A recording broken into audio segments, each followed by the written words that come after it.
Hello everyone, আসসালামু আলাইকুম। কেমন আছো সবাই? আশা করছি সবাই অনেক বেশি ভালো এবং সুস্থ আছো। আমরাও আলহামদুলিল্লাহ বেশ ভালো আছি। মধ্যবিত্ত সংসারে স্বামীর অল্প ইনকামে আমি কিভাবে বুদ্ধি করে চলি, সেটাই আজকে তোমাদের সঙ্গে শেয়ার করব। হাউ টু সেভ মানি। সকালবেলা উঠেই কিন্তু পেটটা পুরো গরম গরম হচ্ছে, সে কারণে কিন্তু ভাবলাম একটু গ্লুকোজ খেয়ে নিই। জানি না বাসি পেটে খাওয়াটা ঠিক কি না, তবে কি বলো তো, আজকে না পুরাই অসুবিধা লাগছে, তাই ভাবলাম একটু আগে খেয়ে নিই। তো দেখো, এক গ্লাস পানির মধ্যে 2 চামচ দিয়ে নিয়েছি। তারপরে দেখো ভাতটা কিন্তু বসিয়ে দিয়েছি। মানে ভাতটাই আগে বসিয়ে দিতে হবে, কারণ মানে তো জানোই হাজব্যান্ড খেয়ে যেতে যায় আর কি, আর আমাকে ওই ভাতটাই তাড়াতাড়ি রান্না করতে হয়। ভাত বসিয়ে দিয়েই কিন্তু চলে যেতে হবে। কালকে যেহেতু ভাইস্তার বার্থডে ছিল, সে কারণে কিন্তু অনেক বাসনকোসন বের হয়েছে, সেই বাসনকোসন সব আপা নিয়ে গেছে। ওখানে গিয়েই কিন্তু বাসনকোসন একটু মাজার সাহায্য করলাম, করে কিন্তু আমাদের যেগুলা হয় সেগুলা কিন্তু আমি নিয়ে আসলাম। মানে অর্ধেকগুলো এখানে নিয়ে এসেছি, আর অর্ধেকগুলো কিন্তু তাদের ঘরেই ছিল। তো দেখো, এগুলা কিন্তু সব কালকে রাতে নিয়ে গেছে ওরা। তো ওখান থেকে আমি আমাদেরগুলো বেছে বেছে নিয়ে আসলাম। প্রথমে কিন্তু আগে গ্লুকোজ খেয়ে নিয়েছিলাম, তখন কিন্তু আর কিছু খাইনি। এখন দেখো এদিকে কিন্তু নাস্তা নিয়ে বসে গেছি, ভাত বসিয়ে দিয়ে। এখানে আছে পায়েস, রুটি আর একটু সবজি নিয়েই খেয়ে নিলাম। খেয়ে দিয়ে কিন্তু তরকারি এখন কাটছি, রান্না করতে হবে। আজকে রান্না করব আলু, টমেটো আর মাছ দিয়ে একটা তরকারি করব। আর এদিকে দেখতে পাচ্ছ এখন কিন্তু সব নিয়ে নিয়েছি, এখানে কাটাকাটি শুরু করে দিলাম। তারপরে ওদিকে আবার ভাতটাও হচ্ছে। মানে এখানে নিচে বসেছি কারণ ওদিকে ভাতের চুলাটা তো জাল দিতে পারবো, আর এদিকে কিন্তু তরকারিটাও কাটতে পারবো। লাকড়ির তো অভাব হয়ে গেছে কয়েকদিন থেকেই, মানে অভাব বলতে গেলে লাকড়ি আছে, তবে শুকনো লাকড়ি নেই আর কি। সে কারণে কিন্তু ভেজা লাকড়িগুলোর মধ্যেই রান্নাটা করতে হচ্ছে, কখনো কখনো গ্যাসে করতেছি। আর এই মধ্যবিত্ত সংসারে এক নাগাড়ি গ্যাসে রান্না করলে কিন্তু গ্যাসও তাড়াতাড়ি শেষ হবে, ওই একটা টেনশন মাথায় কাজ করে। সেক্ষেত্রে কিন্তু একটু হিসাব করে ভাবা চিন্তা করে রান্নাগুলো করি। তো দেখো, ভাতের ফ্যান ঝরিয়ে নিয়েছি, এদিকে কিন্তু সব উপকরণ রেডি করে একবারই ভিডিওটা অন করলাম। এখানে টমেটো নিয়েছি, 2টা বড় বড় টমেটো কুচি করে রেখে দিয়েছি। তারপরে দেখতে পাচ্ছ পেঁয়াজ লঙ্কা সব হয়ে গেছে, আলু কাটা হয়ে গেছে, সাথে মাছ। সব কিছু কিন্তু রেডি করে নিয়েই এখন কিন্তু ওই মানে উনানটা ধরাই ছিল বলে কড়াইটা তাড়াতাড়ি দিয়েছিলাম। কড়াইটা হালকা একটু গরম হয়ে গেছে, তখনই কিন্তু পেঁয়াজটা দিয়ে দিলাম। এখানে কিন্তু একটু গোটা জিরে, তারপরে একটু পাঁচফোড়ন দিয়ে নেব।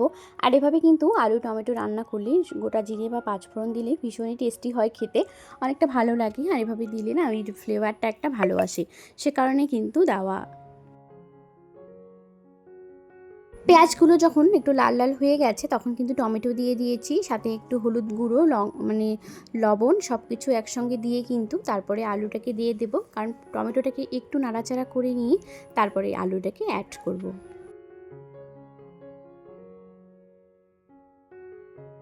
আজকে না কোনো মানে প্যাকেটের মশলা ইউজ করব না, তাই ভাবলাম 12 মশলা বাড়িতে একদম মিক্সিতে সব কিছু ব্লেন্ড করে তারপরে আলুটাতে দিয়ে দেব। এভাবে দিলে কিন্তু অনেকটা টেস্টি লাগে খেতে, আর ফ্লেভারটাও কিন্তু অনেক সুন্দর আসে। সে কারণে কিন্তু ভাবলাম যে আজকে ওই প্যাকেটের মশলা না দিয়ে একটু বাড়িতেই ব্লেন্ড করে তারপরে মশলা অ্যাড করব। তো দেখতে পাচ্ছ এদিকে নিয়ে নিয়েছি মিক্সি জারে, এখন কিন্তু সব কিছু মশলা একসঙ্গে দিয়ে দিলাম। ভালো মতো কিন্তু ব্লেন্ড হয়ে গেছে, এখন কিন্তু তরকারিতে দিয়ে দেব। তো দেখতে পাচ্ছ কি সুন্দরভাবে ব্লেন্ড হয়ে গেছে। আর এদিকে কিন্তু আমার তরকারি তো দেওয়া হয়ে গেছে, ঝোলটা ফুটে গেছে।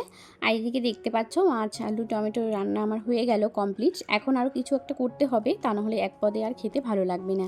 তাই ভাইস্তাকে নিয়ে চলে আসলাম বাড়ির মানে পিছনে আর কি, ভিটেটার থেকে, যেখান থেকে কচু পাতা নিয়েছিলাম। তোমরা অনেকে ভালোবাসা দিয়েছো কচু পাতার ভিডিওটাতে, তোমাদের অসংখ্য ধন্যবাদ। যারা আমাকে মানে কচু পাতা নিয়ে অনেক কিছু কমেন্ট করেছো, তাদেরকে বলছি একদিন বাড়ি এসো, আমি ভালো করে তোমাদেরকে সবাইকে কচু পাতা ভর্তা করে খাওয়াবো। এখন কিন্তু গাছের একদম টাটকা লঙ্কা, মানে কাঁচা পাকা লঙ্কা বেছে নিয়েছি, নিয়ে সব সব যেগুলো ভালো ভালো আছে আর কি, বড় বড় লঙ্কা হয়েছে, সবগুলোকে এখন উঠিয়ে নেব। সাথে কিন্তু আজকে পটল ভর্তা করব। এভাবে পটল ভর্তা হাজব্যান্ডের অনেক পছন্দ, তাই ভাবলাম যে হাজব্যান্ডকে একটু টাটকা লঙ্কা দিয়ে পটল ভর্তা করে দিই। দেখো অর্ধেকটা কিন্তু উঠিয়ে নিয়েছি, আরও অনেকগুলো আছে।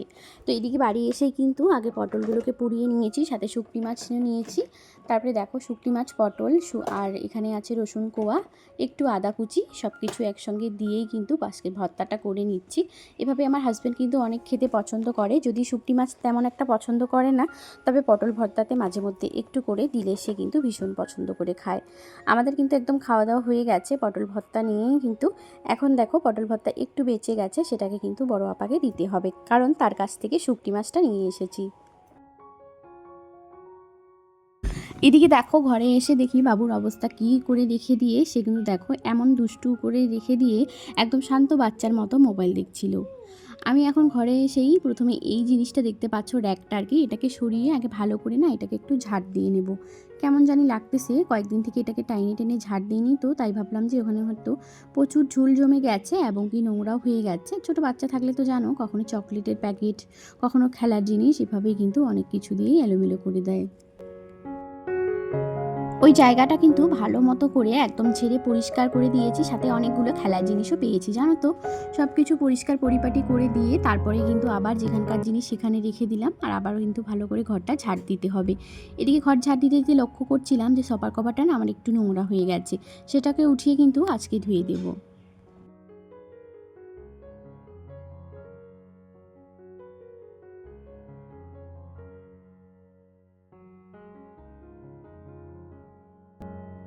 এদিকে কিন্তু ঘরটাও ঝাড় দিয়ে নিচ্ছি, আর দেখো কতটা পরিমাণে ঝুল বের হচ্ছে, নোংরা বের হচ্ছে, চকলেটের প্যাকেট বের হচ্ছে, মানে এসব দিয়েই যেন আমার ঘরটা একদম ভর্তি হয়ে আছে।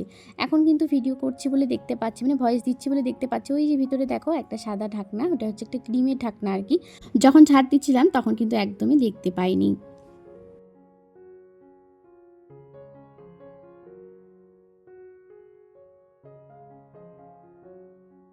ঘর ঝাড় দিয়ে কিন্তু গোসল করে চলে আসলাম ঘরে। এদিকে দেখো কী কী নিয়েছি খাওয়ার জন্য। এখানে আছে ছোলা চানা আলু দিয়ে একটা তরকারি, তারপরে এখানে পটল ভর্তা আর কয়েক পিস মাংস ছিল, আর সাথে কিন্তু আমার আলু মাছের তরকারি, সেই দিয়েই কিন্তু মা ছেলে খেয়ে নিলাম। তারপরে কিন্তু বাবুকে দিয়ে দিয়েছি একটা বড় সাইজের মৌসুমি কেটে, সে কিন্তু মৌসুমি খেতে খুবই পছন্দ করে, তাই ভাবলাম ওকে একটু দিই। কিন্তু দেখো কিভাবে খাচ্ছে, আর ঝোলগুলো একদম হাত দিয়ে পড়ছে। বাইরে কিন্তু বৃষ্টি হচ্ছে আর কি, প্রচণ্ড পরিমাণে বৃষ্টি হচ্ছে, আর আমরা মা ছেলে কিন্তু ঘরের মধ্যে অনেকক্ষণই ছিলাম। বৃষ্টি এখন প্রায় কমে গেছে, আর তোমাদেরকে বলেছিলাম যে এক মধ্যবিত্ত সংসারে স্বামীর অল্প ইনকামে কিভাবে বুদ্ধি করে চলি আমি। তো দেখো আমি কিন্তু গিয়েছিলাম চিকেন আনতে, যেহেতু হাজব্যান্ড দেরি করে আসবে, সে কারণে কিন্তু চিকেন আনতে গিয়েই দেখি চিকেন একদম শেষ হয়ে গেছে। অল্প একটু ছিল, সেটার দাম একদম 60 টাকা চাচ্ছিল, তো আমি 50 টাকা দিয়ে নিয়ে এসেছি। তো দেখো আজকে আমরা কিন্তু এভাবেই আমাদের রাতের খাওয়াটা হবে আর কি। হাজব্যান্ড যেহেতু খেয়ে আসে, তারপরে কিন্তু শাশুড়ি মা তো চিকেন একদম খায় না, আমি আর আমার ছেলে খাবো। তো 50 টাকার এভাবে বুদ্ধি করে নিয়ে এসে কিন্তু আলু দিয়ে রান্নাটা করেছিলাম। তো দেখো হাজব্যান্ডও কিন্তু আজকে খাবে একটু রুটি দিয়ে। হাজব্যান্ড যেহেতু ভাত খেয়ে আসে হোটেল থেকে, সে কারণে বাড়িতে তো ভাত খাবে না, তাই কিন্তু কয়েকদিন থেকে তো রুটি বানা হচ্ছে, তোমরা দেখেছো। তো আমি ভাবলাম যে এইটুকু চিকেনই ভালো করে ধুয়ে তারপরে আলু দিয়ে রান্না করি। দেখো এখন যদি আমি চিকেনটাকে রেখে আসি তাহলে কিন্তু একদমই খাওয়া হবে না, আর কাউকে দিয়ে যদি পয়সা দিয়ে পাঠাই দুধ থেকে আনার জন্য, তবুও কিন্তু আনা যাবে। আমি ভাবলাম যে আজকের দিনটা এভাবেই না হয় একটু 50 টাকা চিকেনই নিয়ে যাই, একটু কষ্ট করে হলেও এভাবেই রান্নাটা করেই খাই। তো সেটাই কিন্তু বুদ্ধি করে নিয়ে আসলাম, আর এভাবে বুদ্ধি করলেও কিন্তু আরও 50 টাকা আমার বেঁচে গেল। কালকে কিন্তু কিছু এনে খাওয়া যাবে আর কি। হাজব্যান্ড কিন্তু বলেছিল যে 100 টাকার চিকেন নিয়ে আসো, তোমরা দুই মা ছেলে খাবা, আর আমার জন্য 2 পিস রাখলেও হবে। তো আমি ভেবেছি 100 টাকায় প্রথমে নিয়ে গিয়েছিলাম যে 100 টাকার নিয়ে আসবো, কিন্তু কি হয়েছে বলো তো, চিকেন না শেষ হয়ে গেছে, আর আমাদের এদিকে প্রচণ্ড পরিমাণে চিকেনের দাম, সে কারণে কিন্তু ওই 50 টাকারই এইটুক চিকেন দিয়েছে, সেটাই নিয়ে এসেছি।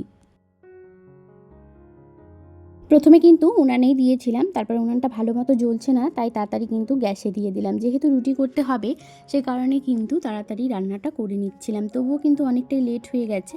তো দেখো এদিকে গ্যাসে দিয়ে দিয়েছি, আর আমার গ্যাসটা না মাশাআল্লাহ অনেক ভালো জ্বলে। তোমরা দেখতেই পাচ্ছ, দেখেই হয়তো বুঝতে পারছো যে কী একটা পরিমাণে গ্যাসটা আমার জ্বলতেছে। এখন কিন্তু সব কিছু একবারে উপকরণ দিয়ে নিয়েছি, গরম মশলা থেকে সব কিছু দিয়ে তারপরে ভালো করে নাড়াচাড়া করছি। আর চিকেনটা যত ভালো ভাজবো ততটাই তো টেস্টি, তাই না বলো? তো দেখতে পাচ্ছ গ্যাস যেহেতু সেই জ্বলতেছে, তাই কিন্তু লেগে যাচ্ছে একটু কড়াইয়ের মধ্যে, তাই হালকা হালকা করে গরম পানি দিয়েই কিন্তু তারপরে এসে করছি। এদিকে আলু কেটে দিয়ে দিয়েছি, আর একটা মানে উনানে বসিয়ে দিয়েছি, একটু ভালো করে লাল লাল করে ভেজে নিয়ে তারপরে এদিকে আমার চিকেনটাও কষা হয়ে গেছে, তাই ভাবলাম এখন আলুটা অ্যাড করব। তার আগে টমেটো দিয়েছিলাম আমি, কিন্তু টমেটো দিলে চিকেন চিকেনে আমার অনেক ভালো লাগে, ফ্লেভারটা কিন্তু খুব সুন্দর আসে। তো দেখতে পাচ্ছ আলুগুলো দেখো কী পরিমাণ একটা ভাজা হয়েছে, আর আলুগুলোকে না আমি ওখানে 70% মতো সিদ্ধ করে নিয়েছি। আর এদিকে কিন্তু ভাজতে ভাজতে মানে 30% আর হয়ে যাবে, সে কারণে কিন্তু ওখানে মানে ভাজাটা একটু ভালো করে দিয়েছি, তেল দিয়ে আর কি সেদ্ধ হয়ে গিয়েছিল।